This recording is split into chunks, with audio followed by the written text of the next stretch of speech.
লাগাতার উস্কানি গুন্ডামি তৃণমূল বিধায়ক মনিরুল ইসলামের, কিন্তু এখনো পর্যন্ত তিনি গ্রেপ্তার হননি, তার বিরুদ্ধে কোনো রকম এফআইআরও হয়নি। আর ফের আবারও ধমকানি চমকানি জারি রয়েছে তৃণমূল বিধায়ক মনিরুল ইসলামের। এর আগে বারবার উস্কানি দিয়েছেন বিধায়ক, প্রকাশ্যে সভা থেকে ফারাক্কা জ্বালিয়ে দেওয়ার হুঁশিয়ারি দেন বিধায়ক। বিডিও অফিসেও তাণ্ডব চালাতে দেখা যায় বিধায়ককে। এরপরই ড্যামেজ কন্ট্রোলের চেষ্টা করে কমিশনকে চিঠি দেন মনিরুল ইসলাম। এত উস্কানি তারপরেও এখনো পর্যন্ত গ্রেপ্তার হননি বিধায়ক।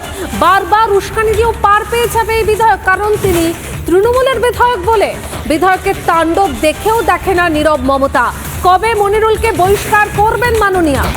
তৃণমূল বিধায়ক মনিরুল ইসলাম ঠিক কি বলেছেন শোনাই আপনাদের। ডিজিপি এটা কিসের জন্য করলো, কোন আইনে করলো আমিও তার আইনের মাধ্যমে জবাব দেবো। আমার অন্যটা কোথায়? আমি মানুষের স্বার্থে যদি এই ভুল আমাকে বারবার করতে হয় তবুও করব, কারণ মানুষের স্বার্থে। ডিজিপি এটা কিসের জন্য করলো, কোন আইনে করলো আমিও তার আইনের মাধ্যমে জবাব দেবো। আমার অন্যটা কোথায়? আমি মানুষের স্বার্থে যদি এই ভুল আমাকে বারবার করতে হয় তবুও করব, কারণ মানুষের স্বার্থে।